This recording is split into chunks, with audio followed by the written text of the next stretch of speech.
All right. Good evening. Thank you so much for, I don't know when you're tuning into this, but whenever you do, we're so glad you're here.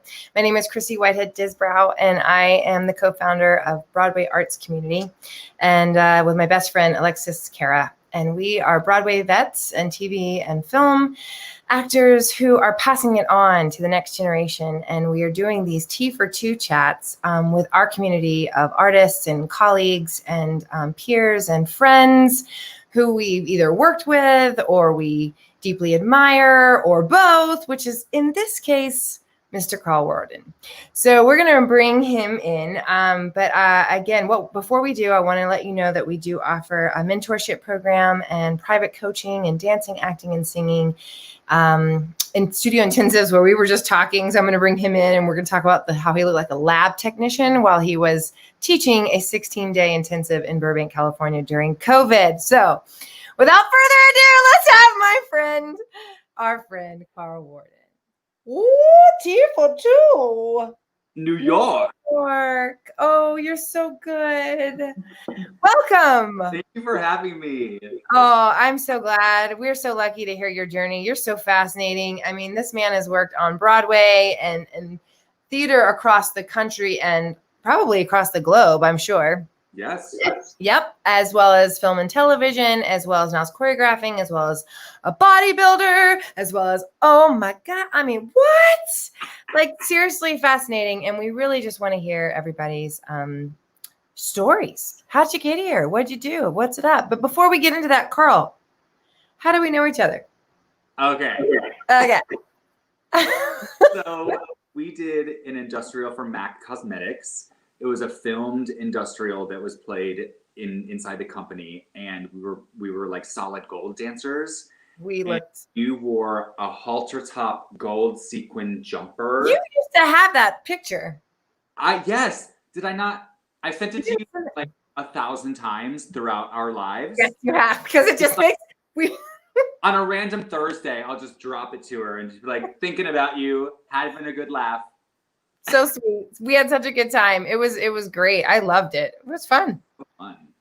And then you met, and that was years and years ago. Years and years ago. Yeah. And then jumped to us doing Cats in LA. And I tell this story all the time. I just taught an intensive 2 weeks ago, and I told this story. And it's not the best story of me, but it's fine. Because I was like, yeah, I was on the national tour of Cats for 2 years. And someone was like, oh, of course, Cats. Everyone knows Cats. And I was like, yeah, they do. But they really like sometimes don't know like how intense it is. I said, for example, I was in a production of Cats with this amazing, talented triple threat. And she and I'm standing in the back of the room because I already know the choreography. So I'm getting like a refresher. And she's standing in the back of the room. It's Jellica Ball. And a side note, I was 34 thinking that this was my last dance show ever. Yeah, she's like, this is the last time the leg is going above 90. It's going to be Cats in LA. And if Karl's doing it, then I can do it because he's older than me. Yes. So Chryssie and I are in the back of the room and we're dancing. And she's like, Karl, how much longer is this dance going to be?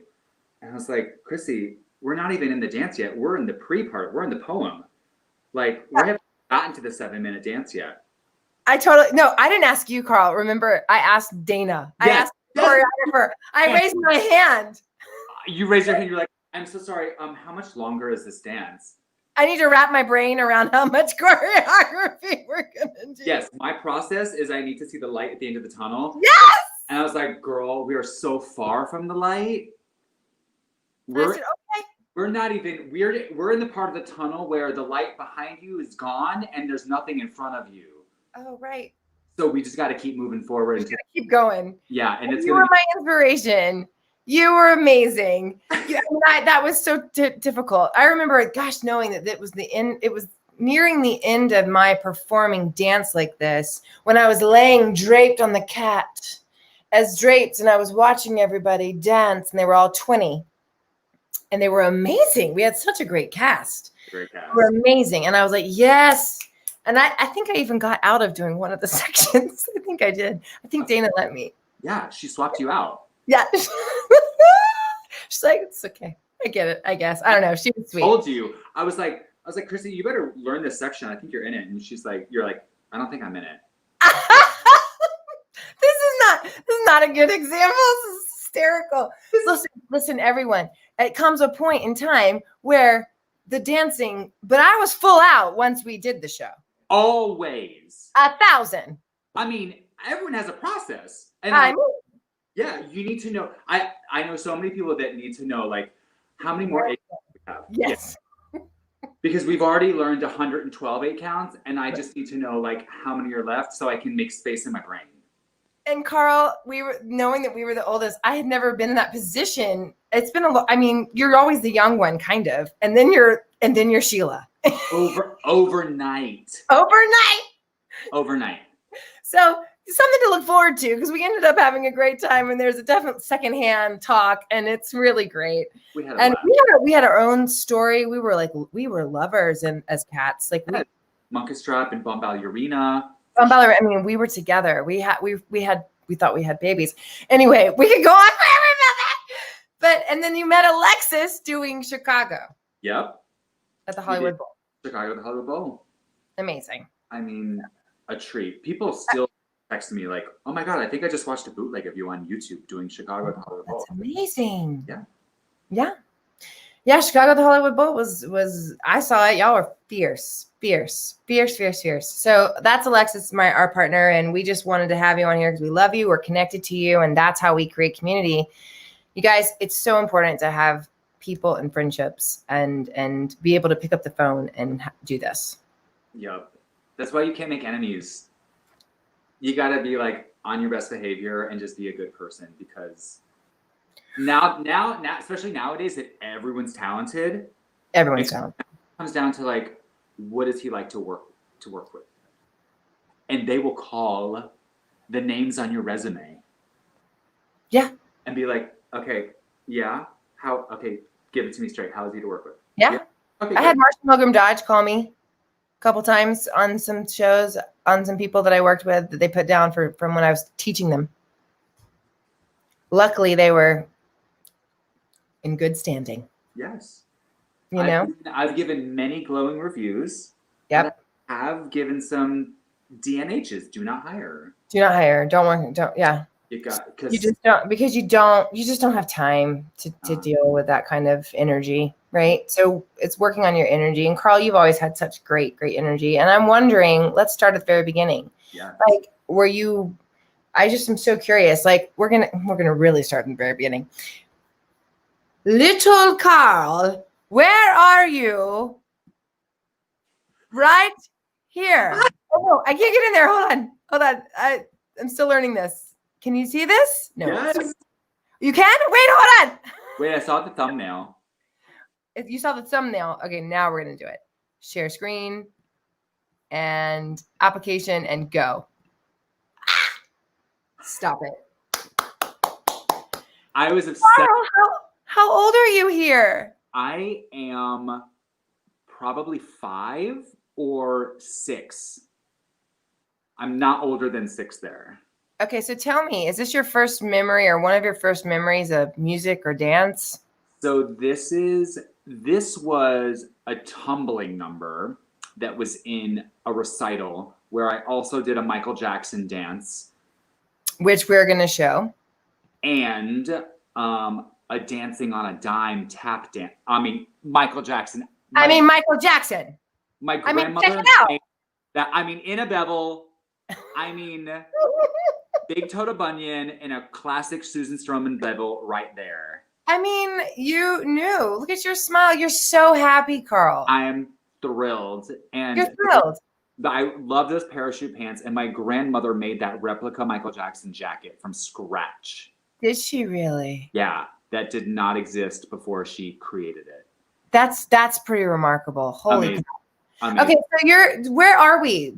Tell us where were you born? We're in Loveland, Ohio. So that's my dancing on a dime costume. And that's actually, I think, the year before. So I think I am 5 there. Yeah.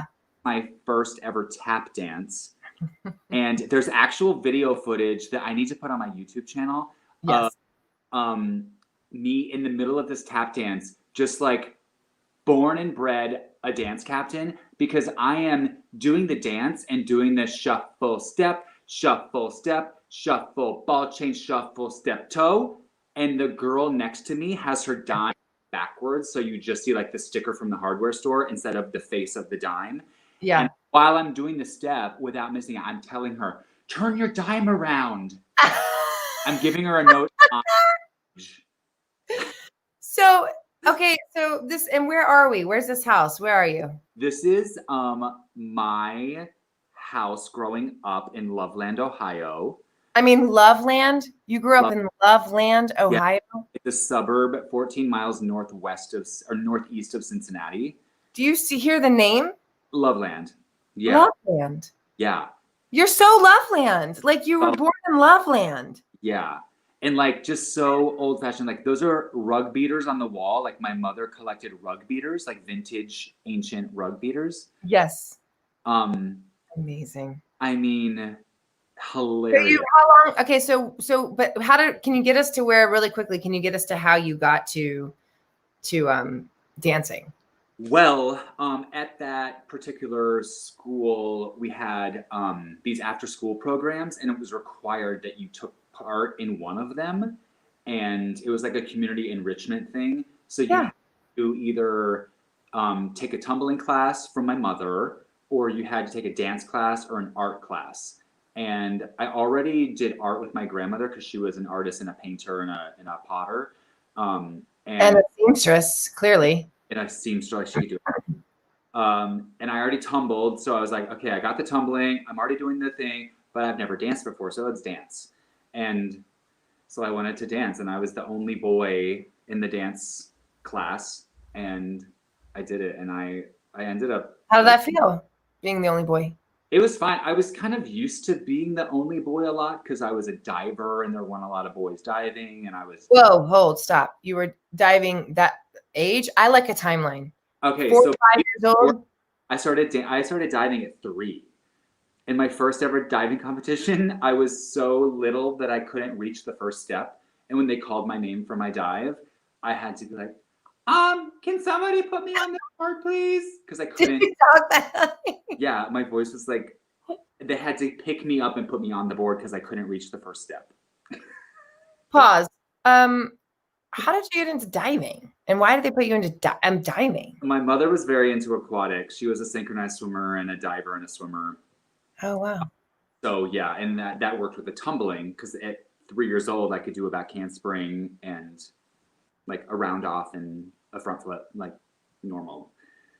So it's just DNA, genes from your mama? My mom was like, just do the same skill off the board into the water that you do on the mat. And I was like, oh, okay. And I would just do it. And I didn't really have any fear, and it was fun. It was like it was like no. How long did that last for? I went all the way through college and was a diver all through college. That's how I got to college. Really? Yeah. And then, so there was after those dance pictures, we moved to a school district, and dance wasn't offered the same way.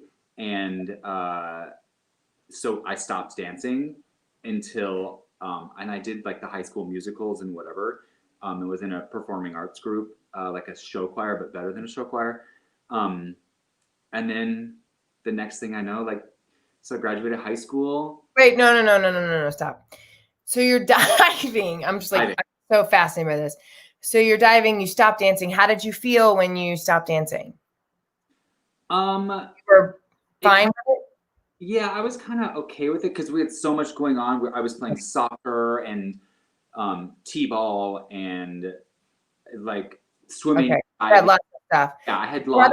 Do you have brothers and sisters? Do you have brothers and sisters? So I'm the middle of 3. I have an older brother and a younger sister. Got it. Yeah. And I met the younger sister. She was there. My younger sister. She was in Martha's Vineyard. Yeah. Okay, so you just kept going, and then when you were in high school, what made you get into musicals? What made you go, I want to do a musical? It was just, I don't know. My mom like remembered that I had taken tap lessons and dance lessons as a kid, and I sang. So I was in a choir, so I could sing. In middle school, you sang in a choir? Yes, so starting in elementary school, I was in like May Festival Youth Chorus, and you like Yes. we learned to read. Like I could sight read music in 5th grade. It's bizarre. That is bizarre. Yeah, but I had an amazing music teacher growing up. Barb Watson, she's probably watching. She's a huge fan. She comments everything I ever post. I love her. I love it. Yeah. Yes, and so we had amazing. You had your vocal lessons, and you were like, "I can sing." Then what was the musical that came up? My freshman year, it was oh gosh. I mean, I did the musicals in grade school as well. And I remember you'll love this. So we were in 5th grade, and I don't even remember what the musical was, and it wasn't even like a musical. It was some like random musical made for 5th graders. Yeah. And it had never been on Broadway or anything. And I'm reading the script, and I was like, "Wait, this is the next day?" And Miss Watson's like, "Yeah." And I said, "Well, I should have a different costume because I wouldn't wear the same thing to school twice." And she's like, "Well, we don't really have the budget or like the means to do costume change. I'll take care of it." So I gave myself a costume change, the only one in the show, because it was appropriate for the script and the character. Oh my God, you're amazing. You're amazing. And you gave yourself a costume change. Was it your grandma that made the costume? Those were store-bought. Okay. Yeah. Wow. Outfits because Good for you. Yeah, so it was just like wear your favorite outfit that you would wear to school on your favorite day. Got it. And then, but in the middle of the script, I was like, "Wait, this is the next day at school. Like, we're talking about things that happened yesterday. I wouldn't be wearing the same thing." Yeah. Oh man, that's amazing. That's a shirt tell sign right there. Always dramaturging up in here. I love it. I was like, "Ma'am, Miss Watson." Excuse me. What was the last musical you did? And then in high school, you were so focused on diving to get you into college. So were you even thinking that musical theater was something you wanted to do? No. So my last musical in high school was I played Joe Josephson in Merrily Roll Along. And you ended up doing it later on. I mean, I don't know if you played that part, but Encores. Yeah. And fast forward to doing City Center Encores, Merrily Roll Along, starring Lin-Manuel Miranda. You might have heard of him. Yeah, we're standing in the meet and greet circle, and Stephen Sondheim is standing next to the director, and Stephen Sondheim's like, "No one ever does this show. Please raise your hand if you've done this show before." And I was like, "Yes!" And I was the youngest one, and I was one of the younger ones, and I wasn't a character. I was like part of this little ensemble. Yeah. And so people went around, and they said where they did the show and who they played. So they got to me, and they're like, "Where did you do Merrily Roll Along? Because you're not like appropriate for any of the characters." I was like, I was a senior in high school, and I played Joe Josephson. And I turned to the guy playing Joe. His name's Adam, and I was like, "So if you need any tips, I'm right here for you."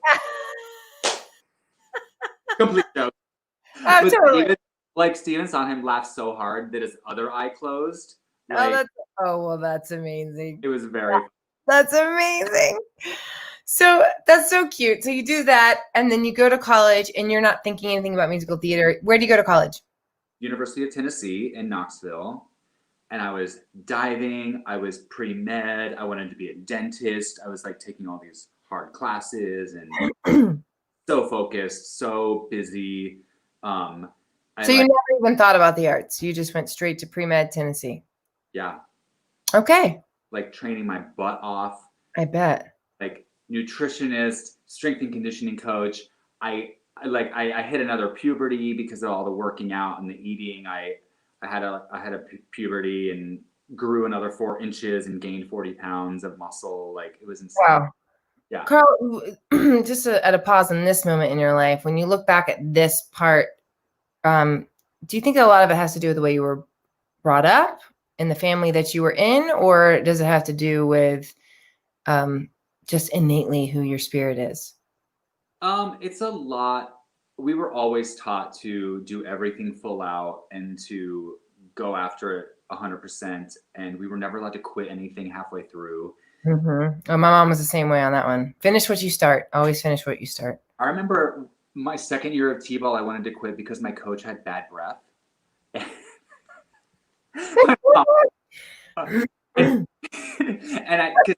I wasn't like, I was so little that we had to hold the bat up. And so we had to like spot me from behind to like swing the bat. Yeah. Be like breathing in my mouth, like on the side of my face. And it just smelled horrible. I think it chewed tobacco or something. And I was like, I can't go to practicing and I can't do this anymore. He has horrible breath. My mom's like laughing, I'm sure. And she's like, I'm sorry, you have to finish the season and then you can stop next year. Yeah. That's actually a really great,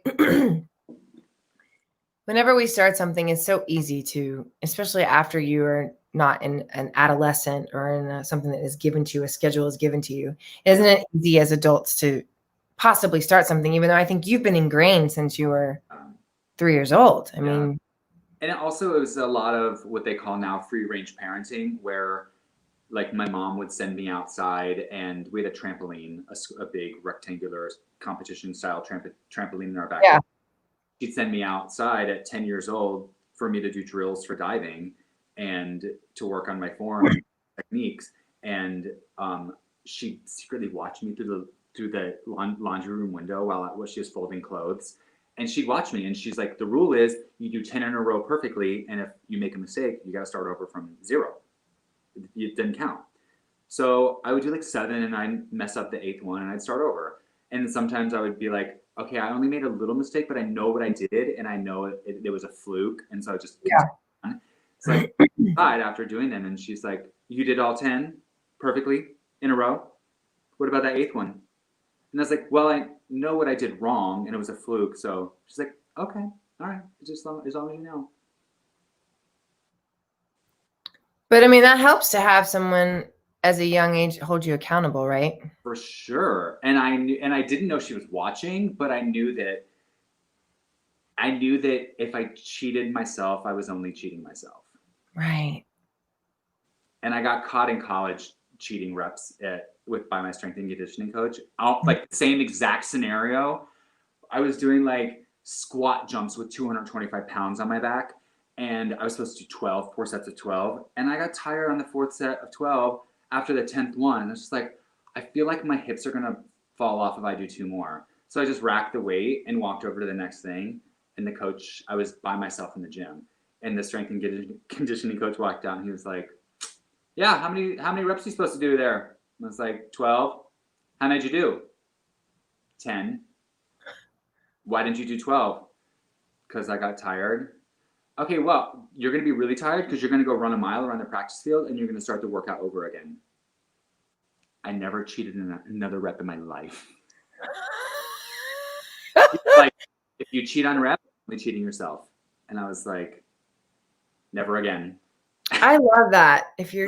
I wonder how we could apply that to students listening, right? Because I'm always artists and students listening, but I mean, the thing is, like, if you make a goal that I feel like I'm an actor, then a dancer, then a singer, and I want to work on my voice. So to do that, I need to do my scales every day and my vocal warm-ups every day. Right.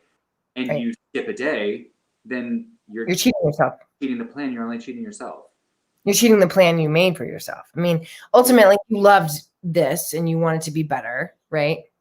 And we're going to get tired, right? We're going to get like... You're not always going to have someone standing behind your back going, Chryssie, do those last 2. Come on. Do those vocals.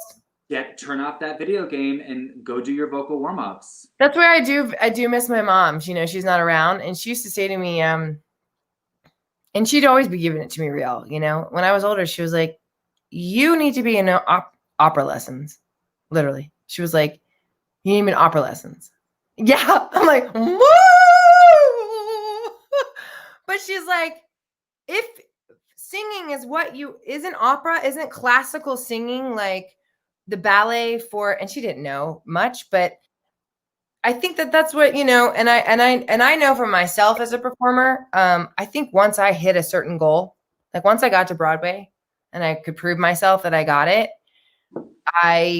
for whatever reason, it switched for me. I wanted to be an actress. And therefore the singing, I worked so hard on my voice. I was doing the vocals every day. I was like making sure I had a strong book. And then I ended up booking the girl that can't sing on Broadway. Not to make this about myself, but I'm just trying to relate with the whole thing of when you have these certain goals.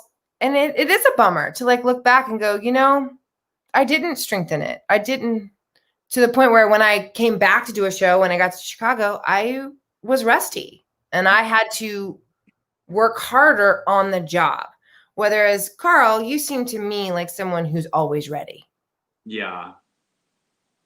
And that's not a bad thing. That's Right. a beautiful thing. And that's one thing that, like, you know, because we're always honest with our students and who we teach. And like James T. Lane said that in a class. And I was like, and actually might have said it in his T for two. Honey, I'd rather stay ready than get ready.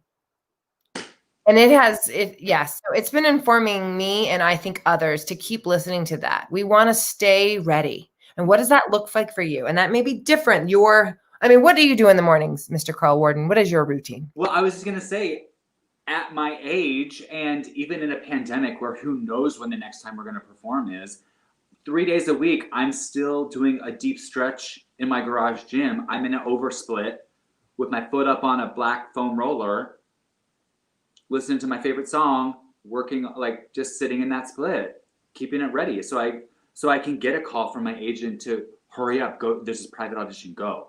And I can run in from driving in LA and I can do like a few quick squats and then like kick, no problem. Right.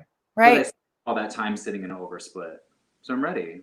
Yeah. And that's what's been neat for me too, is the COVID. I got the CLI studios and I've been taking class and I've been going back to like childhood and I've been trying to practice what I am hoping for. Because, you know, the people who come to BAC is normally around 15 and up to professionals, you know, and people who are needing a little. So it's just a nice refresher. I've been doing the TikTok intensive.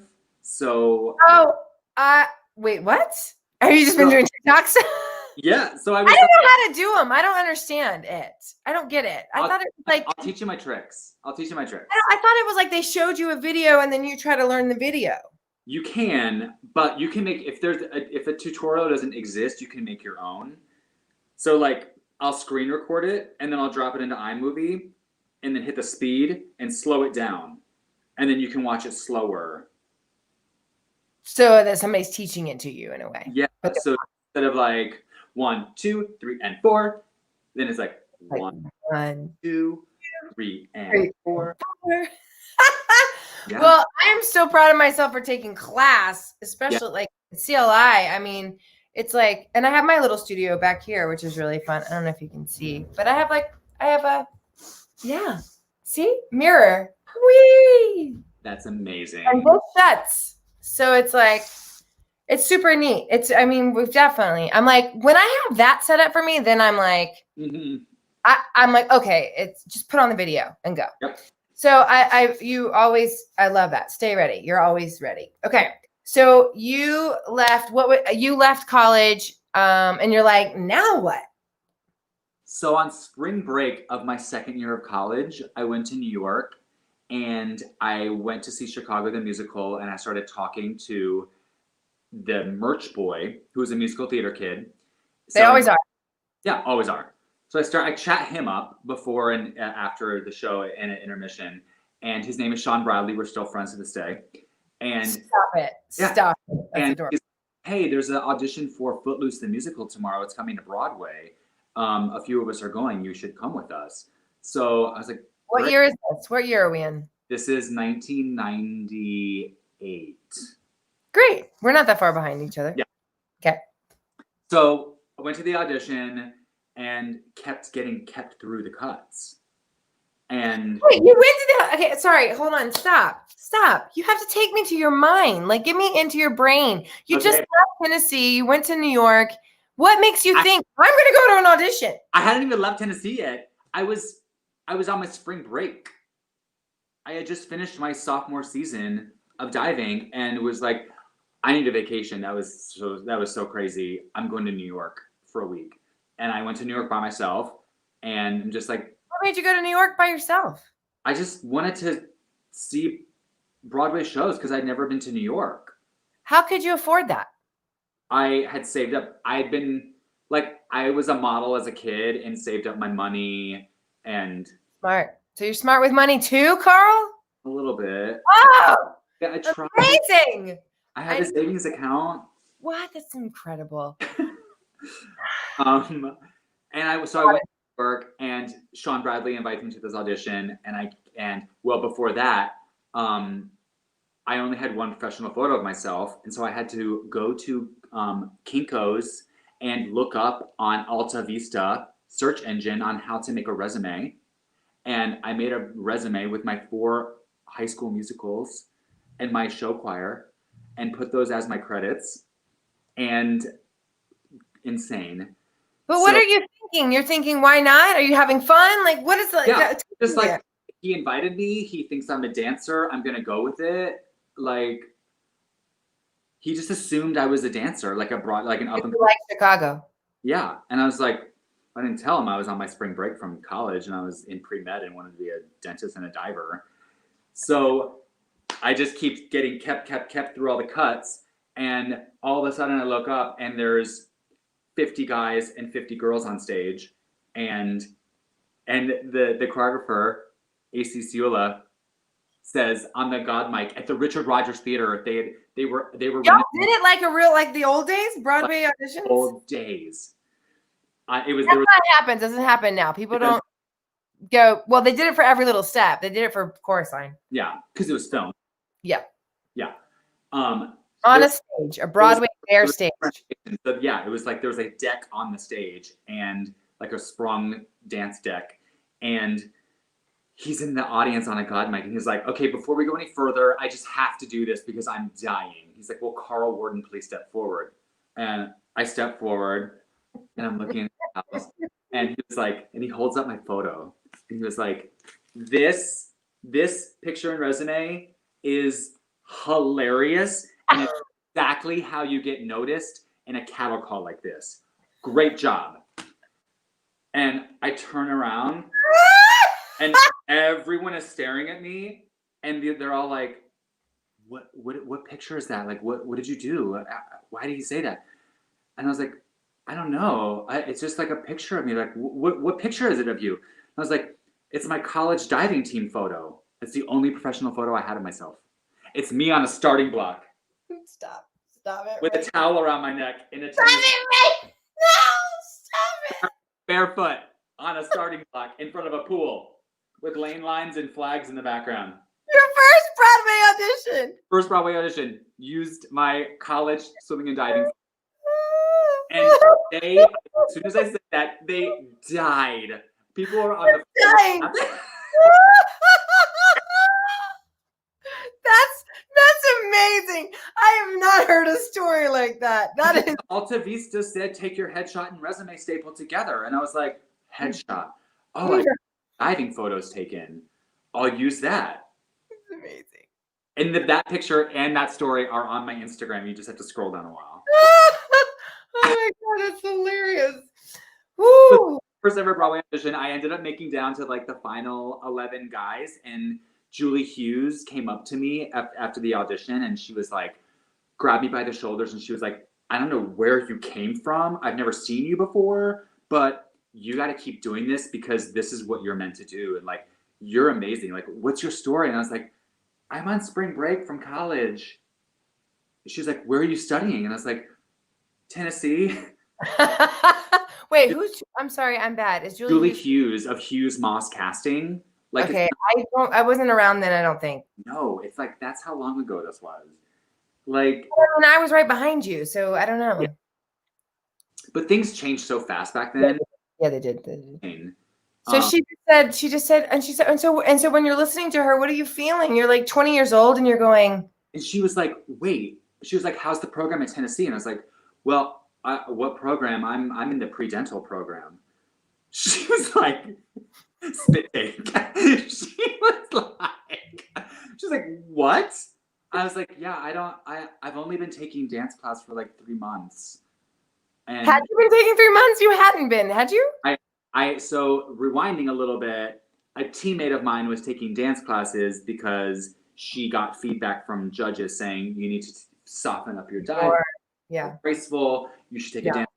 So she was taking dance classes and she was doing a dance before practice one day and I watched her do it and I was like, I want to do the dance with you.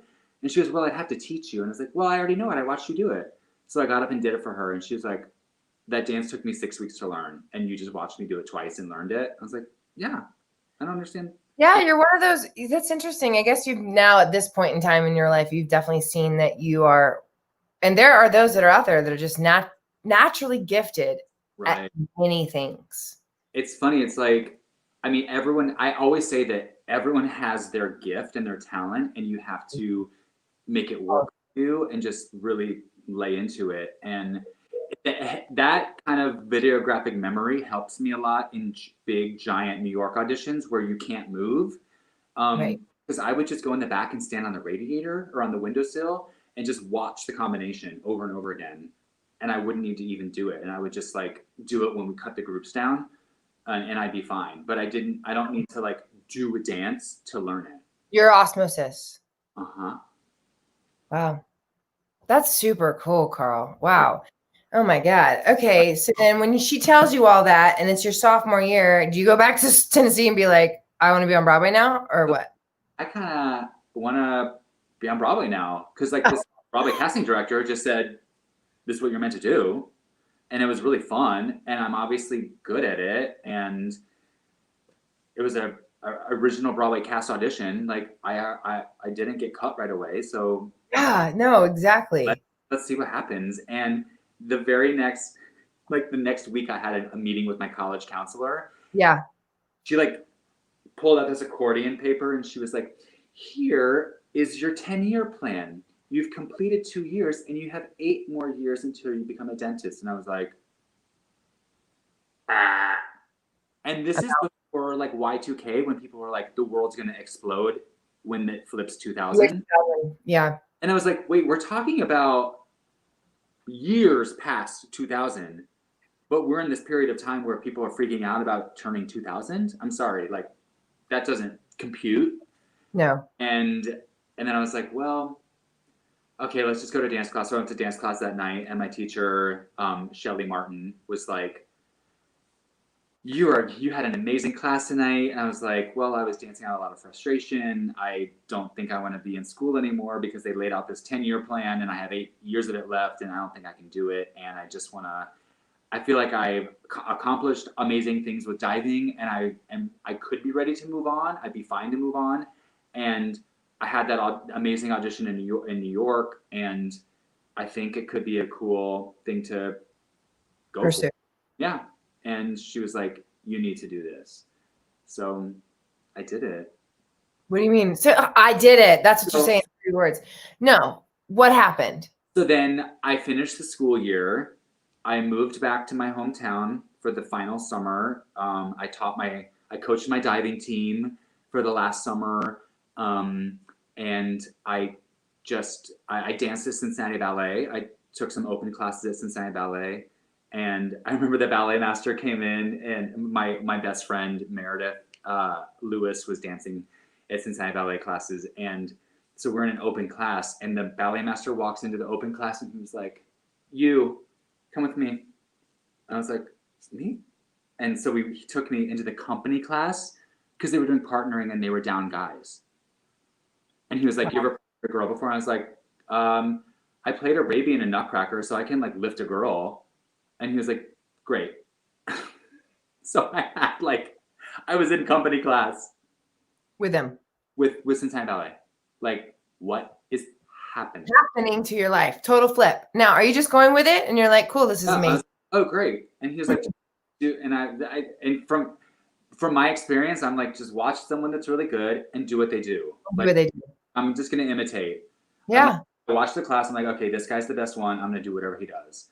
And then I just copied him and did everything he did. Well, in essence, that is what, as dancers, we're supposed to do. I mean, you know, whatever the style is, however it's supposed to look, our job is to like laser focus, attention to detail. To every detail. Detail. That I do feel is what is needed. Yeah. More now. This generation, the newest generation, yeah. Not paying attention to details, like specifics of what, just the finger. What is the finger doing? What is the tilt of the head doing? Even though you may have seen what I did with my finger, why are you in a different position than mine are? Like, it needs to be head to toe. Head to toe. You're right. Head to toe. Full picture. full emulation. And just getting taught that is an interesting teaching that aspect of it, you know. I think a lot of from my diving and from my tumbling, like there's so much technique and so much head to toe technique involved in all of that. And yeah. Physics. So understood like the physics of doing something that is gravity defying and how intense that can be and how much it's a requirement. That when it was dance, I'm like, oh, okay, they're doing this, and I see them moving their legs, and I see them whatever they're doing with their arms. And it takes longer. I mean, and if it takes longer, that's okay too. Like even for myself, I like took a Latin fusion class from one of these, and then I took a different style that I had not, and I was like, holy cow, I can't believe, because it's been so long for me, how long it's taking me, because normally I'm a quick learner. Yeah. But I just kept doing it, and I would rewind and I would do it again, and I'd watch like everything she was doing. And I forget how much I love being so submersed into the movement and watching every detail. So I love that about you, that's what you've had. So did you leave college and you moved to New York? Yeah. Wow. Yeah. Julie Hughes said, here's my number, keep in touch, ask me anything you need. And I wow, a casting director said that to you. That's incredible. Like, I'm here for you. I'm here to help you. And they would call us in like every month. So even in the summer, I was flying to New York, and the last 2 months of college, I flew to New York 2 times for like callbacks, and they basically used them as work sessions. So they would teach they were very cheeky. They would teach a different section of the show as the audition combination to like work it out. 12 or 15 of us. And so when we eventually got in the show, then we knew everything. Right. It was worked out. Yeah. So did you move to New York, and how long did you live in New York for? I was there 7 years. 7 years. Yeah. So from 99 to 06. So in 99 to 06, was La Cage your first one? Or Merrily We Roll Along was your first one? La Cage was, but I booked La Cage from living here in LA. Right, of course. Me too. Chorus line from living in LA. Yes. See? You and I have what? We have, it's so crazy. Yeah, no. I was living in LA doing the LA thing. Yeah, so from living in New York, I did Chicago National Tour, Cats, and the Fosse World Tour. Fosse World Tour? Was that after the first national? Because I did the two. Oh wow. Because there was the first national, and then there was that first European tour that was like Jessica Golden did that one, I feel like. She did the first year of mine. So there was like one, they kind of tested the waters, and then Jessica Golden went out on the first year of my tour, and then I went out on the second year of her tour. Got it. Yeah. Crazy. So you did Fosse. Oh my God. Yeah. And the Radio City Christmas Spectacular? With the Rockettes. With the Rockettes. I was a Rockette. You know that, right? Yeah, and they wouldn't let me be one because I'm a man. Like, what? Gender inequality. Not fair. It's going to change. You know it. Did you do it in New York? No, I did Atlanta, Orlando. Yes. Yes, and I did it the year before Linda Haberman, rest her soul, love her. When did she die? No, she didn't die, but like. Oh. No, I'm obsessed with her. Yeah, she's super. In my audition, she did a Alyssa Cohn jump. Yeah, turn. She did a jump, and she wears clogs, those wooden clogs. Yeah, she's like a grand renversé. Yeah. And her clog flew off of her foot and skimmed this boy's head. Like, had he been a centimeter taller, he would have been in a coma. And Linda Haberman was our director choreographer for Radio City Christmas Spectacular. She was a Fosse dancer. She's so fierce. I'm obsessed. Very fierce. Yeah. And she turns to him, and she's got one shoe on her, and she turns to him and she goes, "I bet you're glad you're not an inch taller." And I was like, I need to know everything about this woman. I'm going to be her for Halloween this year. I want to work. It was my first gig. That was my first gig for Rockettes with Linda Haberman in Los Angeles at Universal City. And I thought she was phenomenal. I didn't know she had done Fosse. I didn't know Fosse at this time because it was 98 for me. Okay. And I had just graduated high school. And that was my first gig. And I'm literally like, and my girlfriend, do you know Kelly King? You don't know Kelly King. Yes, of course I do. You know Kelly King. Of course you know Kelly King. She was in my cast Atlanta, Orlando. She's everything. She was my first friend in the business. I just saw her. Literally just had like a spend the night with her in Florida. Okay. So she said that she remembers me with her on for like me being 18. And her first experience of meeting me was that she was like, I don't understand what she's saying. They're like giving us the land of the rules. Like, did you get that last part of like what they're getting? You know, there was like it was like first day. And I was like, what? I don't know. I gotta pee. And then I was like, wait a minute. I was so like competition dancer, like ready to go, ready to rule the world. And I get here and I'm doing this Rockette choreography. And then finally Linda looks at me in rehearsal and she goes, Chryssie, do you know what number you're on this? And I went, yeah. I kind of just know where I am. I kind of know where I am in the group. Like I'm just used to finding my window. Like I don't really look at the numbers per se. She was like, okay. And like broke it down. She was like, this is a professional job. This is a professional stage. And on the stage right here is taped off so that you can tow the thing, da, da, da, ga, ga, ga. Remember? And I was like, yes, ma'am, got it. She's like, you need to be writing this down. And I said, yes, ma'am. Yes, ma'am. And then the last thing that I remembered of that whole job was that we were, you know this. I'll take this. I don't know why. It's probably too loud anyway. You know, when we're doing the ding, ding, ding, xylophone on the back. Oh, yeah. Xylophone. Yeah. Xylophone. Ding, ding, ding, ding, ding, ding, ding, ding, ding, ding, ding. Switch, bevel. Yep. Ding, ding, ding. Okay. I was going ding, ding, ding, ding, ding, ding, ding, ding, ding, ding, ding. Oh my God. Oh my God. And they called it 5. They called a 5 or a 10. And I went, Kristen Richardson was the other out Rockette that I loved. And I said, can I talk to you for a second? She goes, yeah. She's like 25. I'm 18. I'm a competition dancer and I have trained my whole life to be a dancer. And is this what I trained myself to play a xylophone on someone's back? She went, oh, honey. She grabbed me, she goes, welcome to the real world. This is what it is. And so that's my story. That's when I met Kelly. I was 18. I was like, you know, long brown hair, blah, blah, blah. That's before you met me. Linda Haberman. She was phenomenal. I learned some great lessons. Oh, same. Like that in that moment, I was like, this is how you run rehearsal. This is how day one should go. Everyone is called by first and last name. They know exactly where you're going. There's zero question of what's going to happen next. It is so scheduled and so planned. I was like, this is a well-oiled machine. I'm here for it. I felt it's so efficient. It's so great. It's like the best steak with the perfect amount of like no fat on it. It's gonna taste amazing.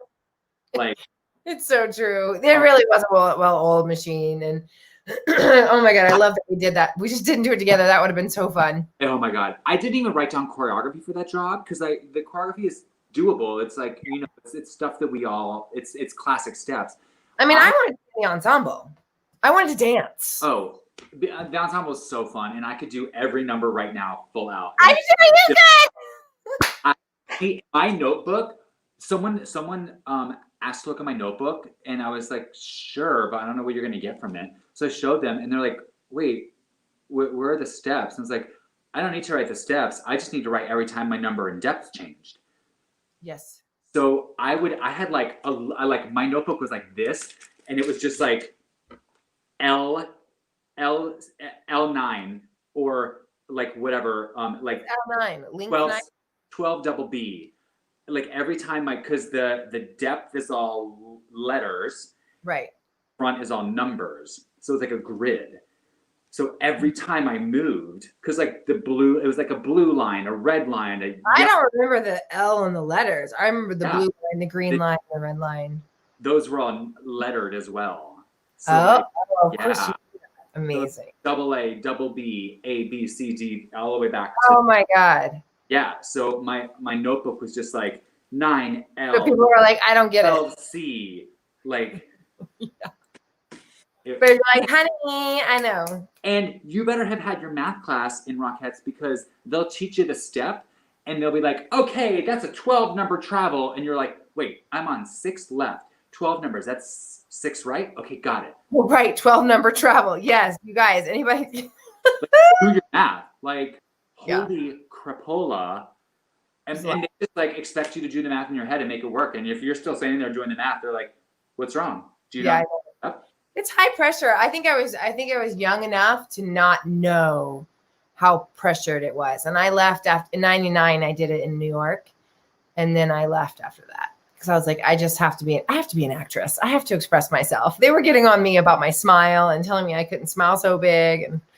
But I love it. I think watching the show and knowing the history of the show and being a part of it is a beautiful, it's an honor. People want to know I was one. I'm happy to talk about it, but same. And it's a great skill to have. I'm so happy I did it. Oh, it's a great skill. It's a great skill. I would stand behind my tree and do reindeer every show. That was my warm up for the show. I would do reindeer with the girls. Reindeer, I lost my top. What? Radio City Music Hall, and it went dun dun dun dun dun dun pump. The halter came down, and it's just me in a nude bra. Well, literally, that's another thing we have in common. Giving anatomy lessons on stage in a family show like the Radio City Christmas Spectacular, because we're in tech rehearsals, and I put my jester costume on for the toy shop. Yeah. And I look in the mirror and I'm like, these lime green tights hide nothing. And I can see everything. The freckle and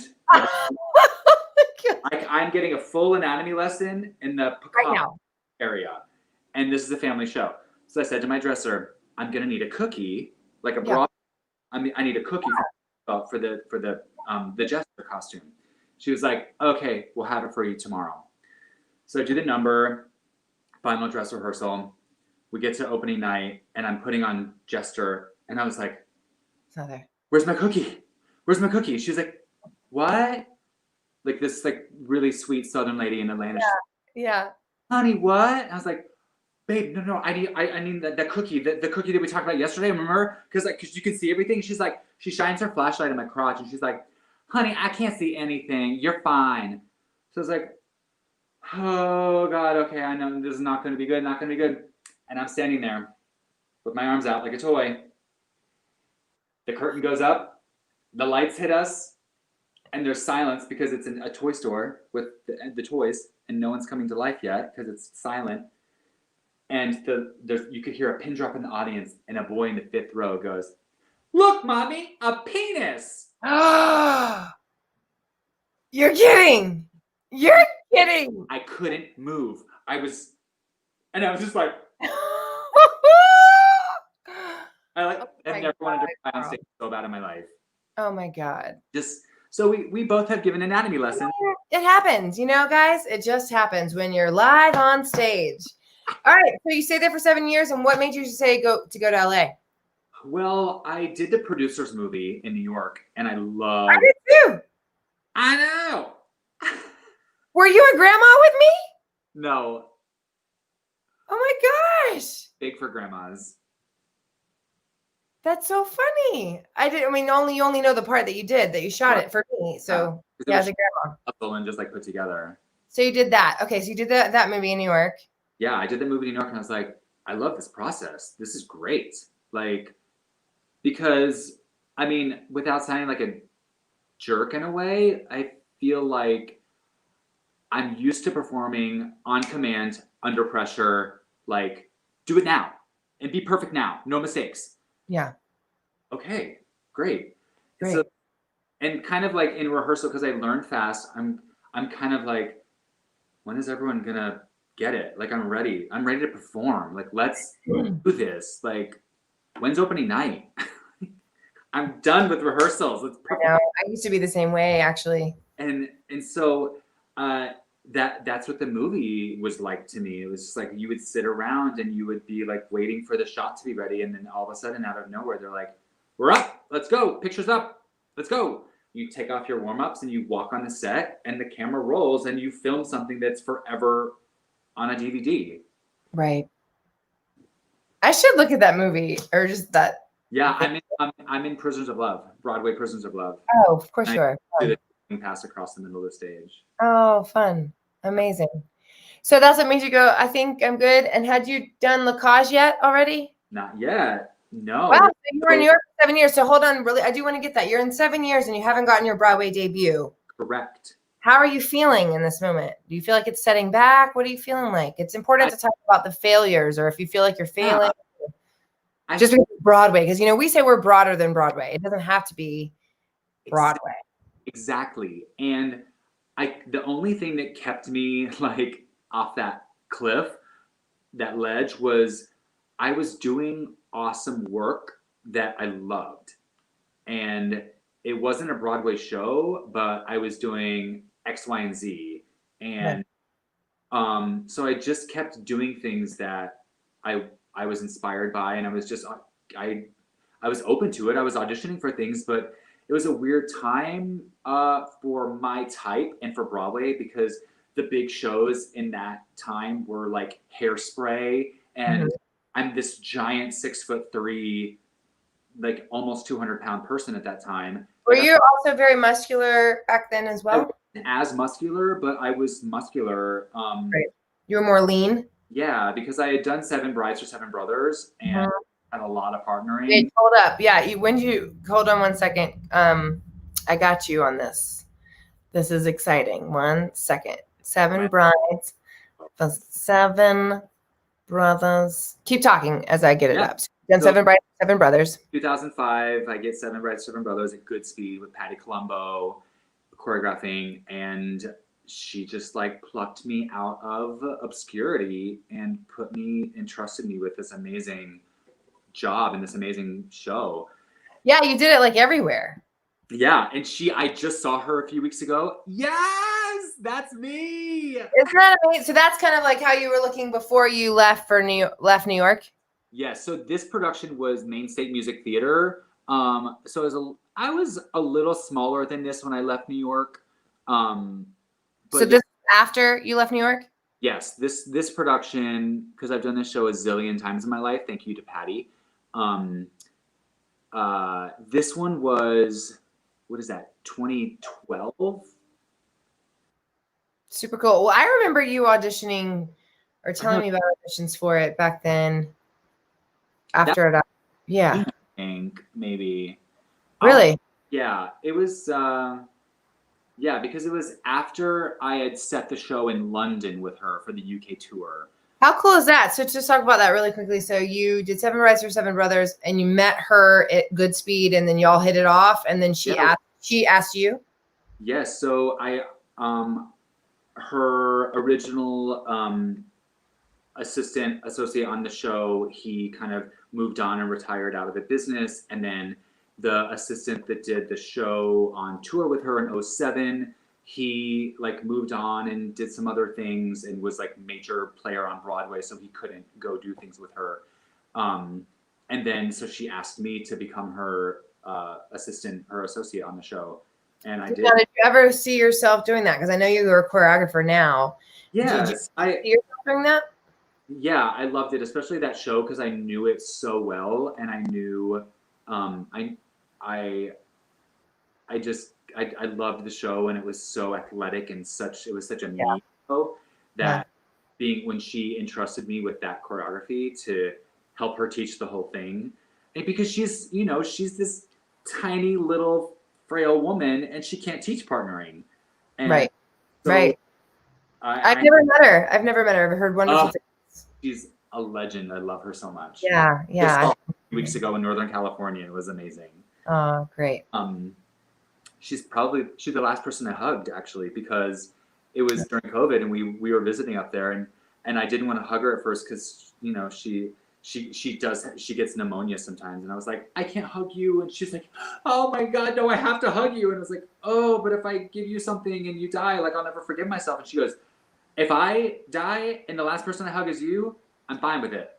I was like, but so we hugged, we made it laugh. We hugged for like a minute, and it was great. That's great. She cooked me a steak dinner, so she knows what's up. So you, how you got that job was just by you being you. You didn't ask her or reach out and say I wanted, because you know a lot of people say if you're curious about being assisting or going in the choreographic route, you want to tell people, hey, I'm interested. If you need anything, you know, what would your advice be on that? It's really funny. I never asked her. I think I just, because I saw people ask her to be the next associate or help her or be her dance captain. And I could always tell like she wasn't really into that kind of thing. So I was just going to show her that I was just going to exemplify the things that so you knew that you wanted to, and that's how you can do it. Yeah. And I did, and it kind of worked. And she asked me, she goes, do you think you could teach the show? Do you think you could assist me? And I was like, I could absolutely teach the show. I would love to. And it worked. With our first production, the two of us doing it together was at the Fifth Avenue in Seattle in 2008. Love the Fifth Avenue. It was epic. It was amazing. Gosh, I'm just behind you on everything. I got to Fifth. I had never even heard of Fifth Avenue Theater, and then I got Lola and Damn Yankees. I know. But it was like 2010, I think, and then 2012 I did Cassie. It's crazy. They're great. They're such a great theater. I have my resume, and you're like, okay, and I'm doing that next. Okay. That's pretty much. I know. I'm like, Karl did this, and Chryssie Whitehead's next on the train. Right behind him. If Karl can do it, I can do it. You know? I mean... No, because you did Broadway before me, and you did a chorus line, which I really wanted to get, and I got so close twice, and I bet you would have gotten close. Who, for Dawn? Yep. Yeah. Twice. And I think I've told you this before, but one time it was me and another guy in the room, and they literally could not decide between the two of us. And they had us both in the room at the same time. And they were like, okay, Karl, you do the dance. And I would dance. And then, okay, you do the dance. And then he would do the dance. No way. Right? Yes. And then, okay, Karl, you read the sides / song. Okay. With the guy in the room? Just standing there like this, watching me. And then I'd watch him. And then he'd watch me. Bob and Bjork did this? Yeah. Interesting. And then they were like, oh, okay, we think that's all we need to see today. And then we left. Was that you and Brad? Was it between you and Brad? Replace Brad. Oh, it was to replace Brad. Yes. Yes. So me and the guy leave the room, and we're like, what the heck? Like, okay, well, we'll see what happens. So my phone rings 10 minutes later, and it's my agents. Hey, can you go to an audition tomorrow for Legally Blonde? It's an immediate replacement. And I was like, can you tell me who's leaving? And they're like, yeah, hold on. Okay, it's this guy. And I was like, and it was the guy in the room in the audition. He got the job. Oh my gosh. Oh my. That's how I found out I didn't get it. To replace him in Legally Blonde. And I was like, okay, I guess. Talk to me. Talk to us. How do you deal with that? This is a dream show, a dream job. How does everyone deal with it? Well, students right now, 17 years old, it's going, how do you do that? I want it. How would you react to that? I was crushed because it's my favorite musical of all time. A chorus line. I don't think we said that. A chorus line. Have been obsessed with the show since I was a teenager. I love it. And I felt like, oh God, that was my chance. It was like, there was a 50-50 chance. It was me and another guy. It couldn't have been more concrete. Right. And it just proved to me, and I kind of believed this for a while, that there are so many things that aren't in my control. The only thing I can control is what I do. And there's no defense in this sport. Like, he's going to do what he does, and I'm going to do what I do, and they're going to choose. So it's like, I Now can't. that's interesting what you just said. There's no defense. Defense. We're both playing offense.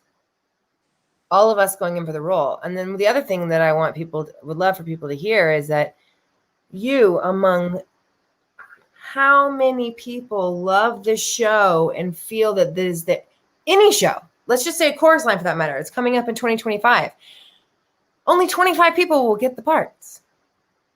So if when you look at the reality of that and you just go, well, I gotta give it my all. I gotta lay my heart out on the floor and know that I can walk away knowing that I did everything that I could. Now, if you didn't go prepared, if you showed up that day and didn't have the sides and didn't have the dance down, you would have been like so mad at yourself. Yeah.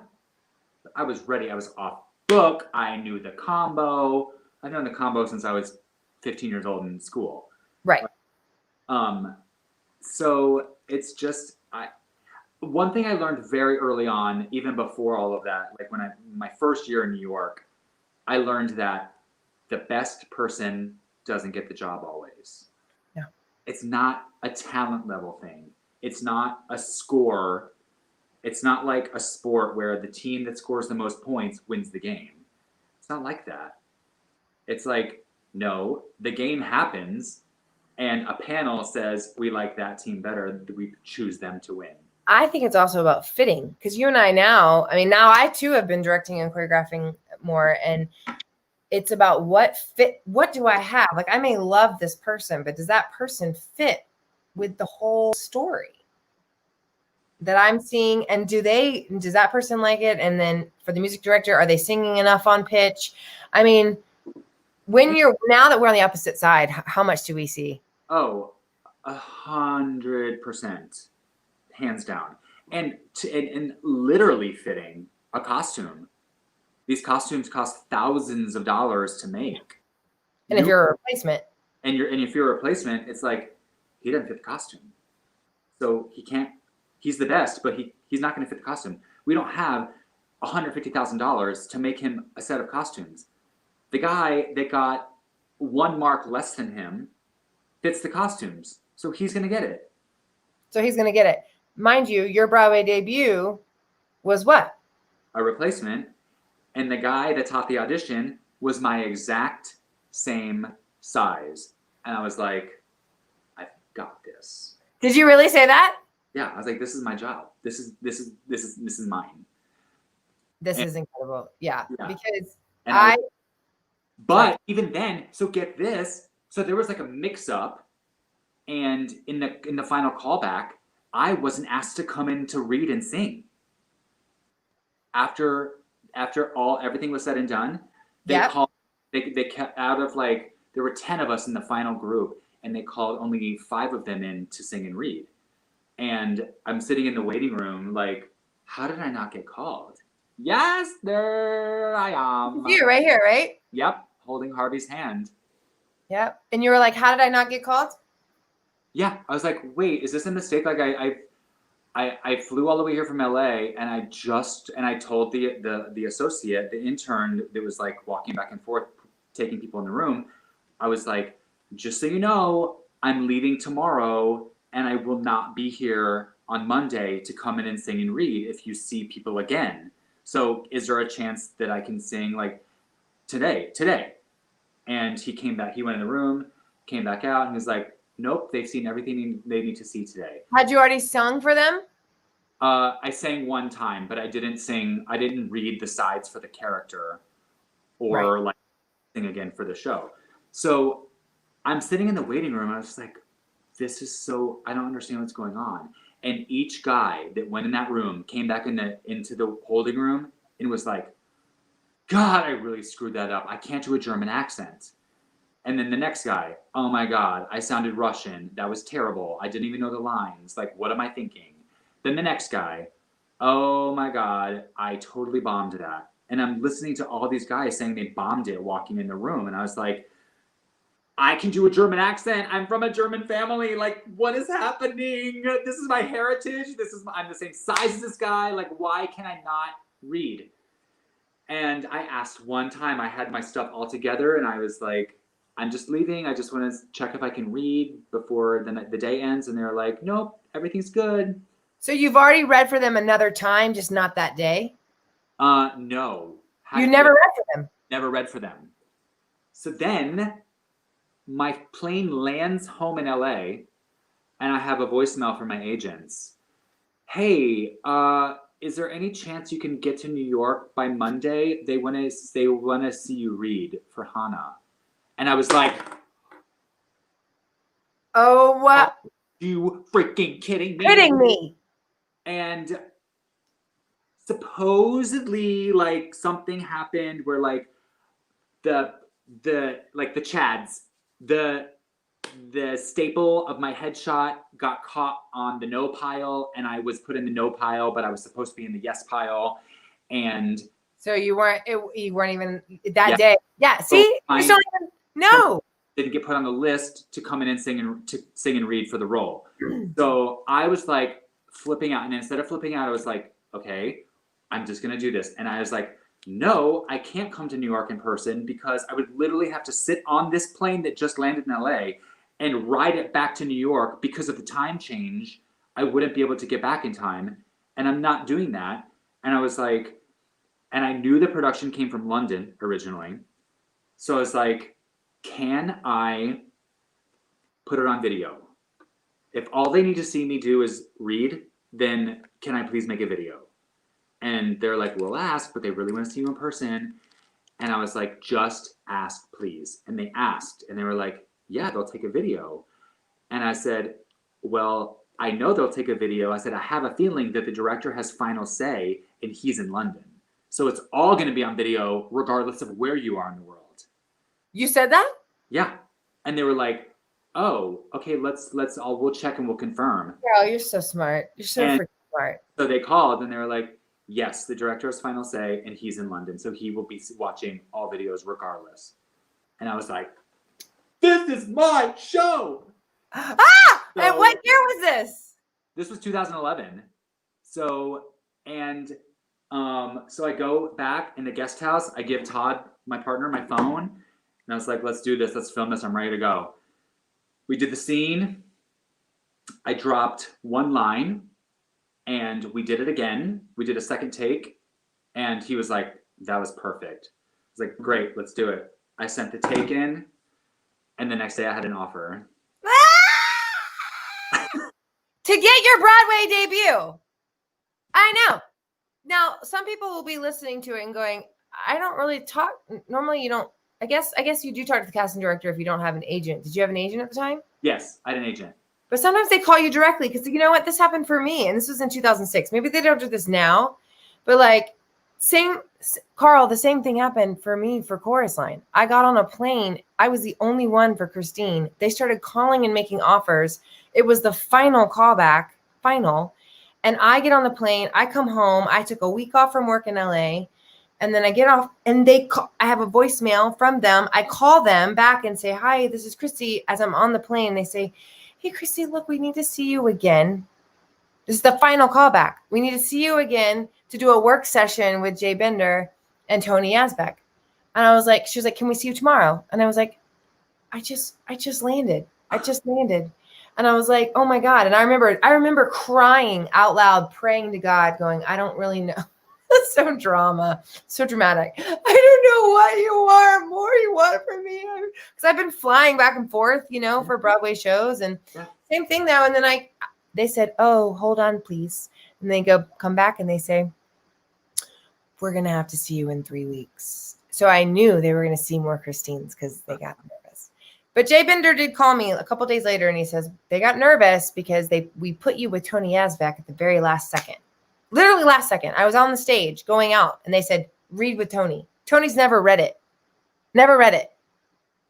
So I'm going, pew, pew, pew, as Christine. He's like, lessons.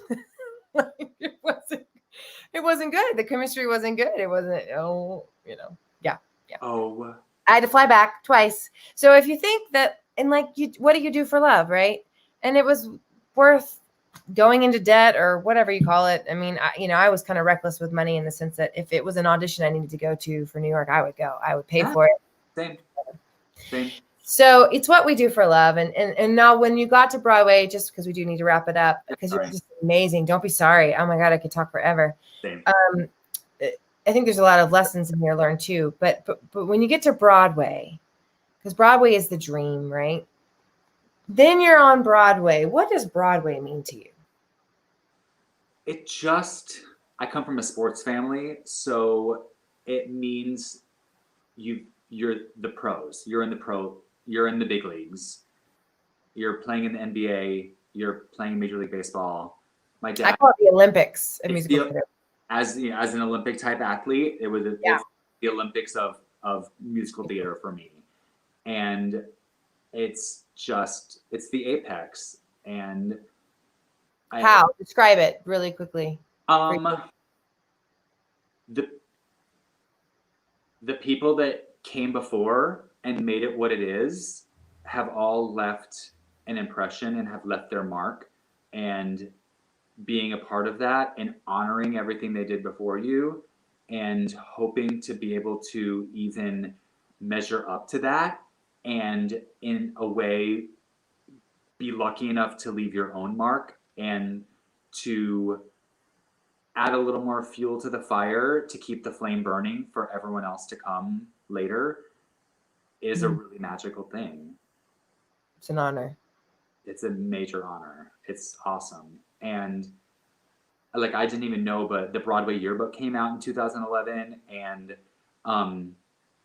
they talk about different things that are like the longest Broadway show and the biggest Broadway show and the fastest quick change. And I was like, oh my God, that's my name.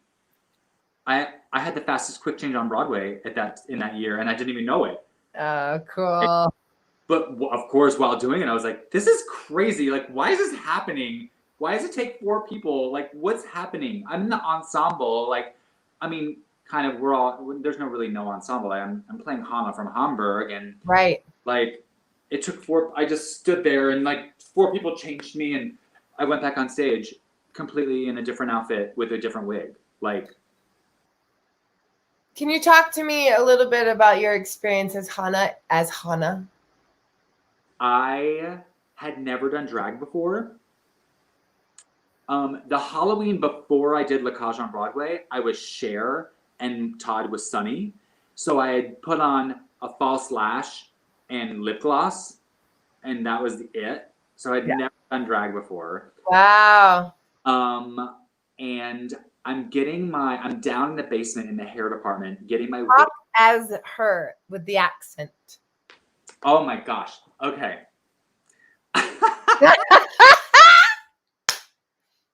So I'm down in the basement getting my wig on, and the announcement comes over the loudspeaker and says, "Ladies and gentlemen, this is your places call for the top of the show." And I was like, how serious are they about places? And the wig master says, very serious. The show will start in 30 seconds. I'm sorry, what? And I'm in no tights, no fishnets. I have a dance belt and a wig and makeup on. Why weren't you ready? I didn't quite time getting the entire thing on before a show. Like, I got ready in my right. No, it's a whole nother show within a show is like getting dressed, especially, I mean, look at this costume. I mean, all of the costumes, but let's see here. I mean, like you were talking too about, oh my God, it's everything. Chris Hoke. He played the stage manager character that was my love interest in the show. We had such a good time together. Like, it's a great picture. It's a great picture. He's like an actor's actor, and we saw so eye to eye, and I approached that role like from such an actor standpoint, and he. Did you take acting classes? Like once you started to realize, like in your time in New York, did you start training in different ways, or is it all just been natural? Yeah, I took some acting classes. I took some improv. It just like try to really round out everything. Yeah. Yeah. Super cool. I guess that now I just wanted to ask you, I mean, because you can look at your life and be like, oh my gosh, but there's definitely moments of, oh my gosh, look at all the wonderful things you've done. And obviously there's way more. You just recently worked with Lady Gaga. And that, Yeah. I mean, are you kidding? Like, what was that about? I mean, so this is what you were kind of getting at before. Had someone told me when I moved to New York in 1999 as a 19-year-old child from a very small village in Ohio that, oh, you're going to move here and this is what you'll do for your career, but you're not going to make your Broadway debut until you're 31 after you move away from New York. But you're going to dance for Lady Gaga when you're 40. Bye! I would have been like, what? Like, that's the life? Okay, here we go. I mean, so that's the thing. And then also, I've shown in here too that you've been teaching, like for instance, like, do you see me these moving? no, you have to. I know. Maybe there's a share Stop screen. sharing. Oh, okay. I have to. So when I go to, say, for instance, I just love that you're also an educator, that you're a passionate educator, and very passionate educator. I love teaching. I can't. Oh, it's so weird. I had a picture in here that I don't see now. It was you with Elizabeth Parkinson, and for some reason it's not in there.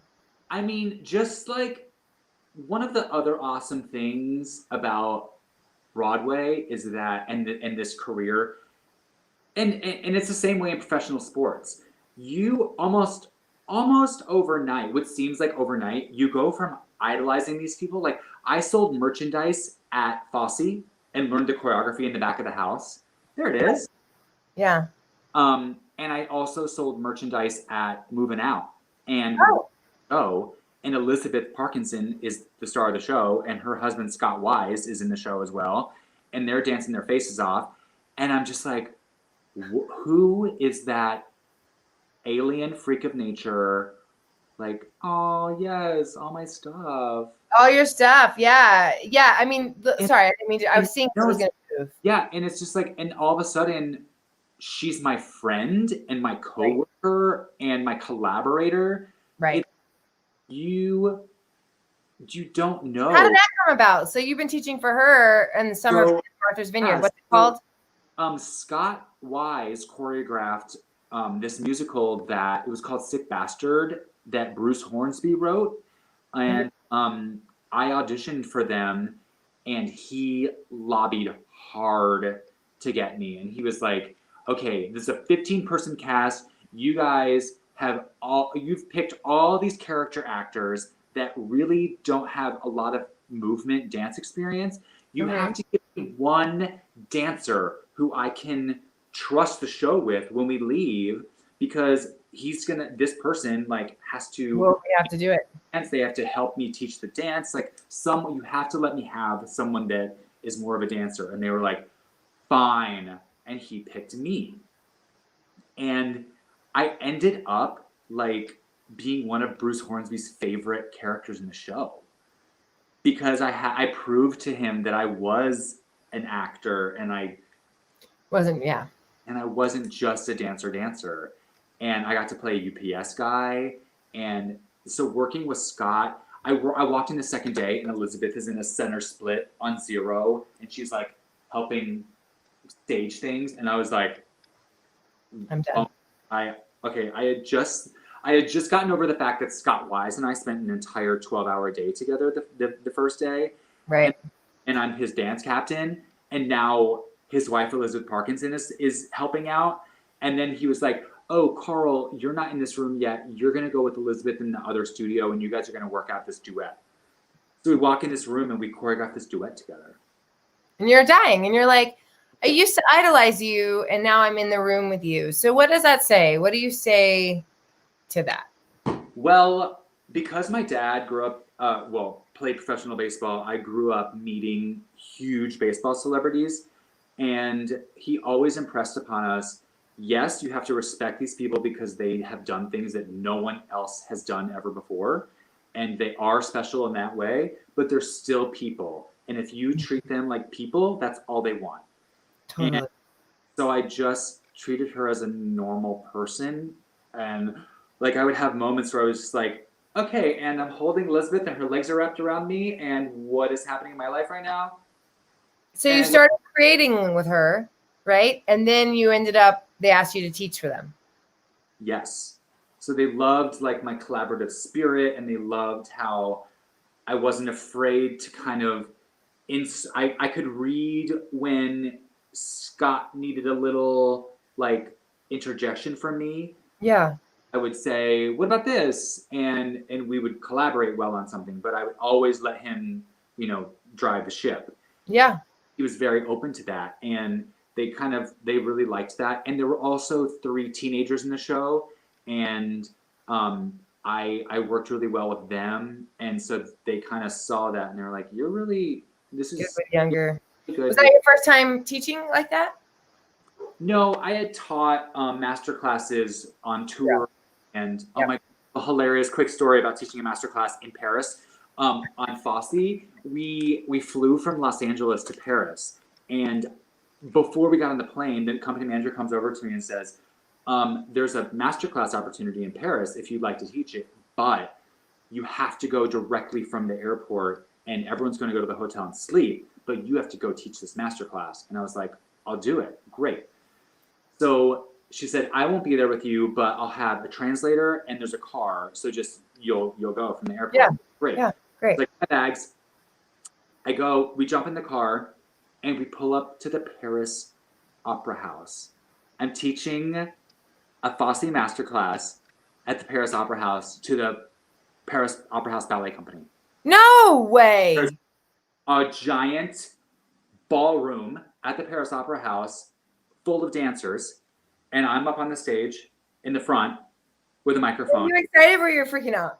I was like in shock and completely jet lagged. So I was not able to compute any of it. Yeah. So, and I had established. Oh my God. So I'm telling the translator, I'm like, hi, my name's Karl Warden, blah, blah, blah. I'm here with Fosse. And the translator says it in French. And then I talk a little bit more about what we're going to do today. And then the translator says it in French. So I turn around and I'm like, okay, let's start with pliés. How do you say pliés? And she said, plié. And I was like, oh, great word. We do our pliés. Okay, now in French, you know that. Now we're going to do my tendu phrase. And we're going to do 2 to the front. And then she says, I said, how do you say tendu? She said, tendu. And I was like, awesome, same word. Great. So I said, okay, great. Now we're going to go into the Batma series. And it goes a little like this. How do you say Batma? And she goes, Monsieur Karl, all ballet terms are in French. And I was like, I know a lot of French. How old are you doing this? I'm 22. Oh my God, you're a baby. Baby. I'm like, it was 2000. Tendu. Okay, good. Great. Tendu. It was 2004, right after New Year's 2004. Or no, before. It was just the end of 2003. And so then everyone in the room is staring at me because I just screamed, I know a lot of French out of nowhere into a microphone. And they're all like, and my translator gets on her mic and says in French, Karl is now realizing that all ballet terms are in French. And the entire ballroom died laughing. Die laughing. And I'm like, no, well, okay, I knew they're in French, but I just got off a plane from Los Angeles. My brain's not working. I haven't had coffee yet. And she translated. Interpreted. So master classes, that's when it started for me too, was actually doing master classes on the Fosse tour. That's so crazy. Yeah. What is happening, Karl? We are living 2 separate lives. It's crazy. 2 crazy, same lives, but just different bodies. So then the last thing I just wanted to just say, you're doing choreography now and a little bit and some directing as well, because you directed and choreographed The Little Mermaid that was live. So just in a couple words, because you ended up doing How to Succeed in Business Without Really Trying. So you're like me. And it's like separate. Like I did Chorus Line in 2006, and then I did not until 2016, 10 years later, Chicago. And then Company at Lincoln Center was like 4 years in between. Same thing. Like crazy. I And did the Chicago tour in 2000 and then in 2011. crazy. Part. Yeah. See, you just don't know, you guys. Our lives are so crazy and wonderful and moving and going. You think you're going here, and then maybe you'll go this way, and you'll meet all these different wonderful people in your life. And I guess I would just say, so why choreographing now? Like now in this moment, this last bit, well, this will be pretty much the end, but what's up with choreography? Are you still performing as well, but you're also choreographing? Still performing, and I do half and half, which is great because it takes the pressure off of booking all those performing jobs. Yep. And I can kind of do both at the same time, and it helps me do both at the same time. It also checks me because I can't be a jerk when I choreograph because I'm still going to be in the cast with them maybe the next month in a show. Right. So it's been a really awesome experience. I love to choreograph. I look at it as character-derived movement. I don't think I do dance routines, and I think I try to always tell the time, place, character, plot, everything with the movement, and try to always further the plot and enrich the story through the movement. I was loving looking at all of that. I saw you did Shrek. I did Shrek. I mean, I was about to do Mamma Mia, my first professional production. Loved choreographing Mamma Mia. Did you do that? I had a blast. I had a mental block about it. I had this thing because it was a little bit the redheaded stepchild of performing around my era in New York. Yeah. Oh God, Mamma Mia, whatever. Yeah, no, I remember that too. So I mean, I did auditions for it in New York, and it was really sweet, and I had a great time, but it didn't work out because of COVID. So I'm in this fun transition period of loving our teaching, loving Broadway arts community, and then also directing and choreographing would be great. Yeah, I loved choreographing Mamma Mia. Cool. So fun. You did, and you also did Newsies. I saw that was a cool photo of the Newsies. That was great. So you're loving all that, and so right now, like, what's important to you now? After all this is said and done, what's important to you, sweet man? I think for me, for a while, I was able to do.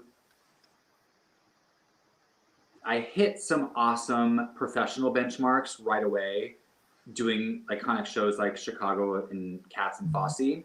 Mm-hmm. And then I had some time in the middle there where I could do some things that were just life experience, like cool life experiences, and take a job that I took a 2-week performing gig in Hong Kong because I'd never been there before. Right. And I did that here and there. And then I ended up booking Le Rêve in Las Vegas because that kind of took all my worlds and put them together. Wait, Marguerite?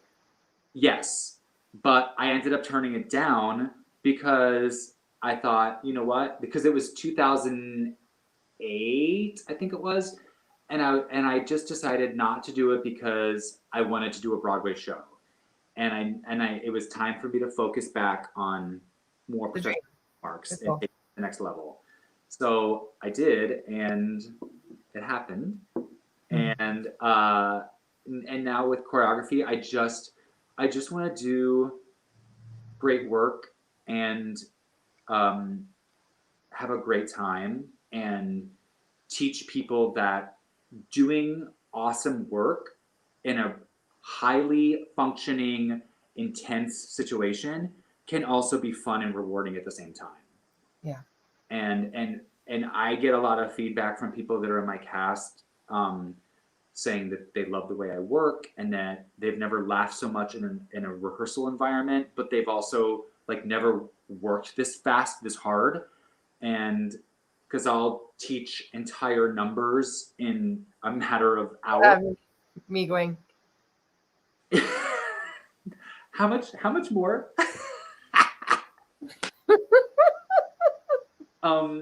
So yeah, and I also have a very high level of expectation, And I think, and I love, and people often get this notion that I'm like a dancer choreographer, and that I'm super intense, and that I'm not gonna like you unless you're a fierce dancer. And I'm like, no. Like, I want to see you do your best, and I want to push you to do something that you didn't think you could do.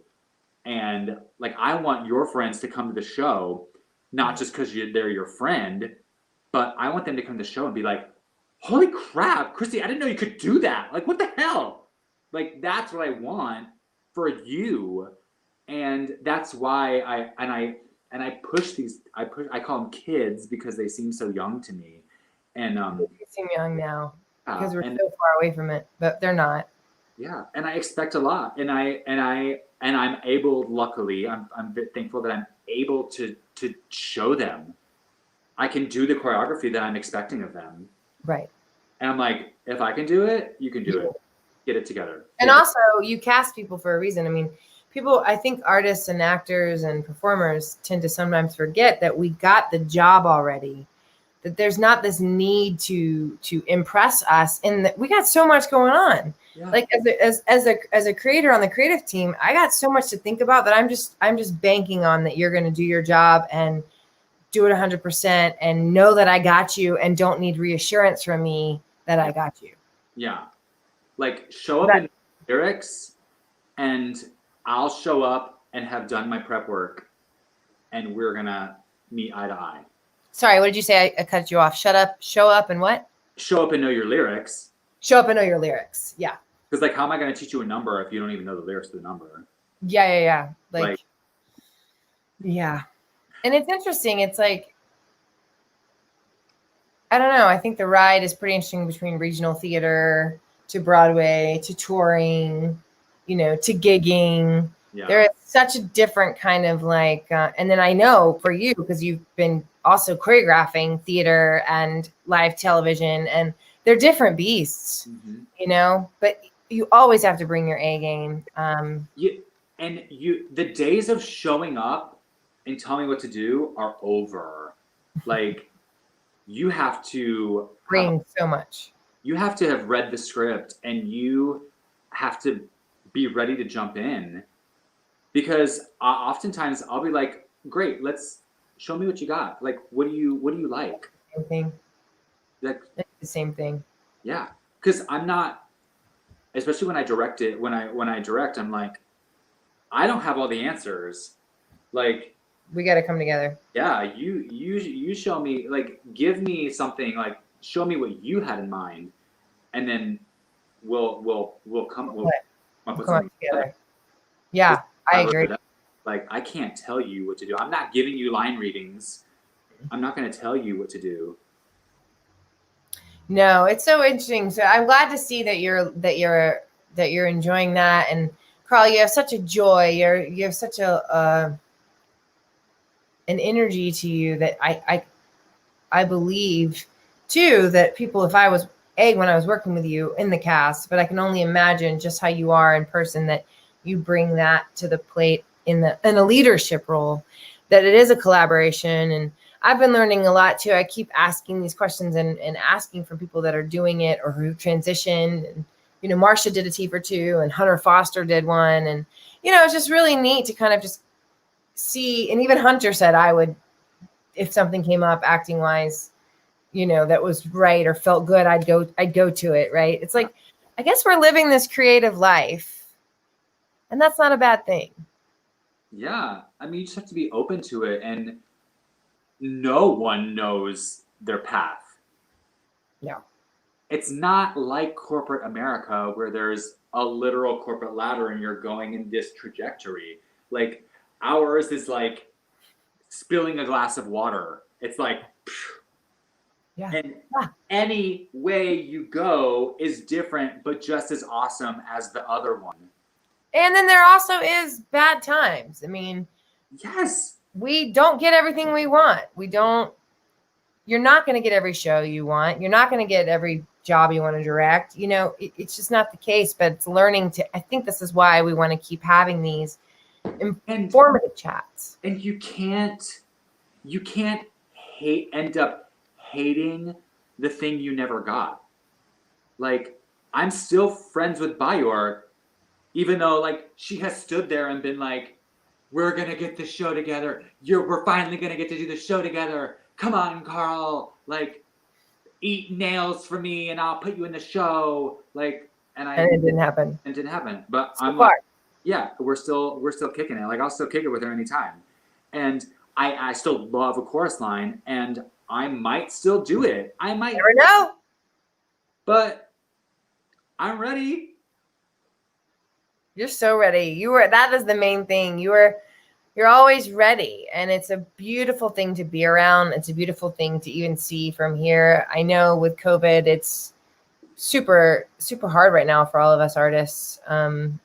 We just got to keep hoping, I guess. What were your last thoughts on how to keep sane as we keep moving forward?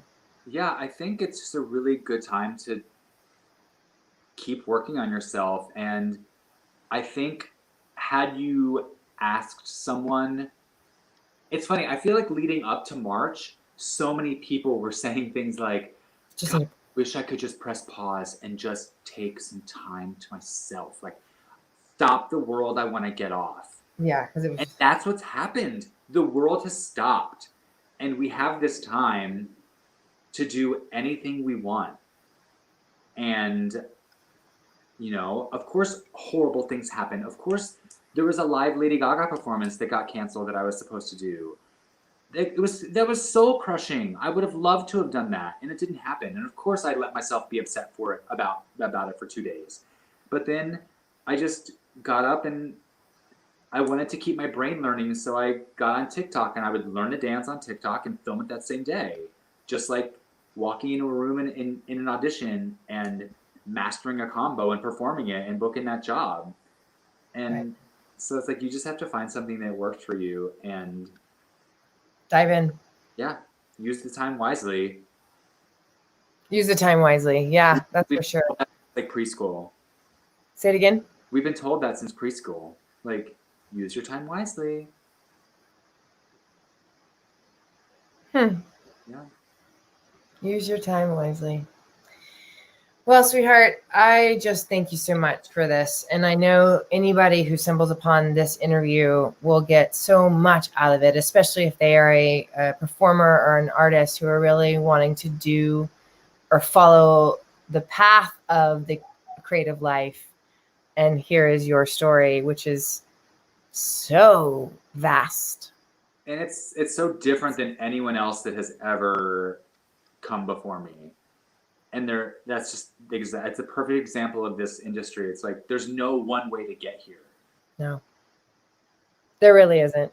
No. And we all think that there is, but there really isn't. And these Tea for Two chats for myself, I've done so many right now that, and I've literally just seen the same thread of just like, we all have beautiful different stories of how we got here, and we all still love it so much. And, it's not the normal way to go in life, but it sure is interesting. And is it going to be poopy? Yeah. Is it going to be exciting? Yes. Is it going to be thrilling? Yes. Is it going to be okay? Yeah. Is it going to be really good? Yeah. And you know what? Keep investing in the friends you make along the way. Because, look at you and Liz and Scott, 8 years now of consistency, right? And I know we're not as close, but when we see each other, it's like, it's a beautiful thing. It's a big hug. And that's what a lot of our friends and colleagues we've asked to do these. So, that we have your heart and and that I know that you have mine. Like if I called you up and said, I don't know what, I know I could do that with you. I'd be like, of course, anytime. And anyone, not just you, like even people I don't know, I'm available on social media. You can slide into my DMs and ask me anything. Do it. And I'm here. I will respond. I respond to TikTok comments. Like people are like freaking out that I even respond. I'm like, of course I'm going to respond. Yeah. On the TikTok comments, I respond to Instagram messages. Yeah, I'm here. Like, if you have a resource, use it because especially if someone's saying I'm here, they mean it. That's the thing. Yep. Well, where you can, I'm going to just end the broadcast and say goodbye, and then you and I will say goodbye. But live, thank you so much again. Karl Warden, everybody. What a beautiful spirit. Thank you for your story. Thank you. Bye. Bye.